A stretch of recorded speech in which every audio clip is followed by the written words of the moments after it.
Once upon a time, in the frost-bitten embrace of a Norwegian winter, I found myself amidst the hallowed halls of Universitetet I Innlandet, a place that promised the quintessence of academia but delivered a labyrinth of disillusionment.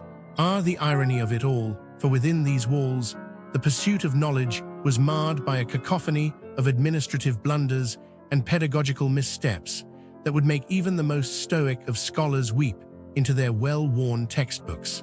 From the moment I set foot upon the campus, a sense of foreboding clung to me like a shadow, whispering tales of woe from former students whose dreams had been crushed under the weight of bureaucratic ineptitude. The reviews, like spectral echoes from the depths of despair, foretold a narrative so fraught with despair that it could break the spirit of any earnest seeker of wisdom.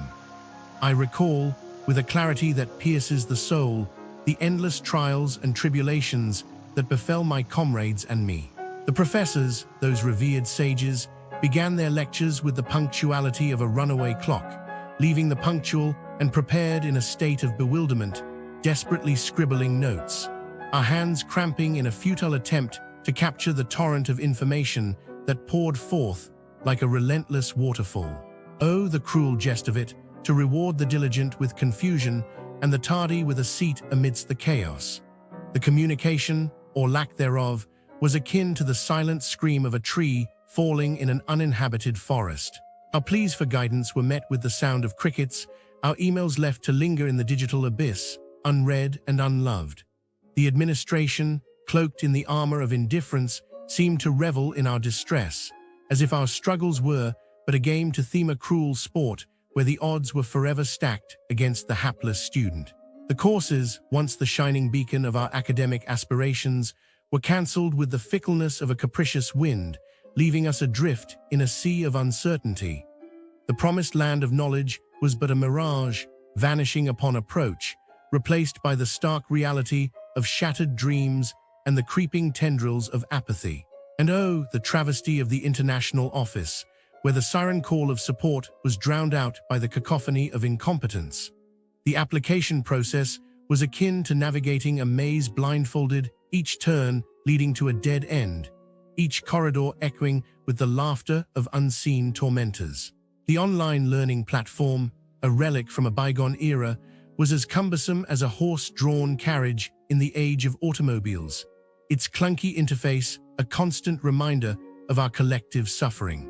The student housing, a place that should have been a sanctuary, was instead a monument to the virtue of frugality, its overpriced rooms a testament to the university's apparent mission to squeeze every last ore from our pockets. The walls, paper-thin and unyielding, seemed to mock our yearning for peace and solitude.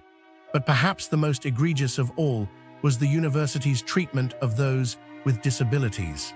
These souls, already burdened with the trials of life, were met with a wall of indifference, their pleas for assistance echoing unanswered in the hollow halls of academia. The career services, once the bridge to our future, were as substantial as a fleeting dream, leaving us to fend for ourselves in the unforgiving wilderness of the job market. As I reflect upon my time at Universitetet I Innlandet, a profound sense of sorrow washes over me. The emotional toll of such chronic neglect is a heavy burden to bear, a relentless ache that lingers in the heart long after the final exam has been endured. The nostalgia for what could have been a nurturing environment, where young minds flourish, a bittersweet symphony that plays on an endless loop in the corridors of my memory. So here I stand, a lone voice in the wilderness, beseeching you, my fellow seekers of truth and enlightenment, to join me in a chorus of laymen. Businesses near Universitetet I Innlandet, you know they look nice, but some of them they trick tourists. Like there was this souvenir shop in Hammer, close to the university. They sell these pretty Viking things, but the price on the shelf is not the price they charge. A tourist bought a small bracelet. The tag said 100 kroner, but the cashier charged 300. The tourist probably did not notice until later, you know, when checking the receipt. Then it is too late. What can you do? Go back and argue. Maybe they say it was a mistake, or maybe they just ignore you. The scammer keeps doing this because tourists leave soon, they do not fight. Then in Lillehammer, near the university campus, there is a cafe. They have this thing where they add extra items to your bill. You order coffee and cake, but suddenly the bill has extra sandwiches you never touched. Tourists, they are tired, they do not check, they just pay. The CAF does this to many people because who will complain? The scammer, they probably keep doing it because no one stops them. In GJ Vic, there was a taxi scam, not a store but still bad. The driver says the meter is broken, charges double the normal price. The tourist, they do not know the real cost, they just pay. Later they find out but the taxi is gone. The driver, he probably does this every day because tourists do not stay long enough to report him. It is sad, you know. These businesses, they take advantage because tourists are just passing through. They think, oh, these people will never come back so we can cheat them. And the tourists, they go home feeling tricked, but what can they do? Nothing, the scammers win. Then in Evenstad there was a small grocery store. They sell expired snacks to tourists because tourists do not check dates. The tourist buys chocolate, eats it, gets sick. The store does not care. The tourist leaves, the store keeps selling bad food. It is always like this near Universitetet I Innlandet. The businesses, they seem nice, but some of them, they are not. You have to be careful, you know. Check your bills, check the prices, check the food. Because if you do not, they will take your money and you will never see it again. Welcome to our exploration of the business landscape surrounding Universitetet I Innlandet. As we delve into the heart of this academic hub, one might expect a vibrant and welcoming atmosphere, a place where commerce and culture blend to cater to the student body and locals alike. However, the reality, as painted by the tapestry of customer experiences, presents a somewhat different picture. In the shadow of the university, businesses seem to be shrouded in a cloud of discontent. Picture this: you step into a mall, eager to indulge in a bit of retail therapy or perhaps grab a bite, only to find yourself ensnared in a web of predatory parking fees.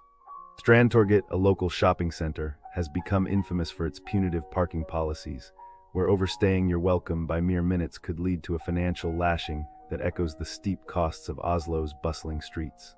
The mall, once a haven for shoppers, now feels more like a trap for the unwary, with stories of exorbitant fees and app-based payment systems that add insult to injury. But let's not stop there. Imagine the aroma of spices, the promise of a culinary adventure in the form of Royal India. Alas, the promise often falls flat, as the establishment has been criticized for its staff's less than welcoming demeanor. It seems the only thing colder than the reception is the food served to unsuspecting patrons, with tales of reheated meat and lackluster dishes that leave a bitter taste in the mouths of those who dared to dream of a flavorful escape. As we wander further, we stumble upon Café Noor, where orders go awry, and the staff's solution to mistake is to provide an alternative that falls so short it might as well be from another planet. This is not just a case of miscommunication, it's a culinary comedy of errors that would make even the most stoic foodie weep into their napkin. Now, let's talk about Heim Lillehammer, a place that boasts of being the local watering hole, yet fails to deliver even the most basic level of service. Here, the concept of "please wait to be seated" is taken to new heights, or should we say, new lows, as patrons are left standing, their presence unacknowledged by the staff who seem to have mastered the art of selective invisibility. Then there's the enigmatic Blaswicksbuitiken concept store, a place that promises style but delivers a shopping experience as underwhelming as finding a lone sock in the laundry. The staff's impeccable ability to ignore your existence is matched only by their knack for stocking everything you don't need, in every size but your own. Lastly, we find ourselves at Apothecaria Bar, where the art of mixology is apparently optional. Here you might order a drink, only to be served a concoction so far removed from its namesake that you wonder if you've accidentally walked into an alternate universe where taste buds don't exist. As we piece together these vignettes of discontent, it's hard not to feel a pang of sympathy for the traveler seeking solace in the businesses near Universitetet I Innlandet. The picture that emerges is one of missed opportunities and unfulfilled promises, a place where the ideals of customer satisfaction seem to have been misplaced like a lost library book. So, dear traveler, as you navigate the commercial corridors of this academic enclave, approach with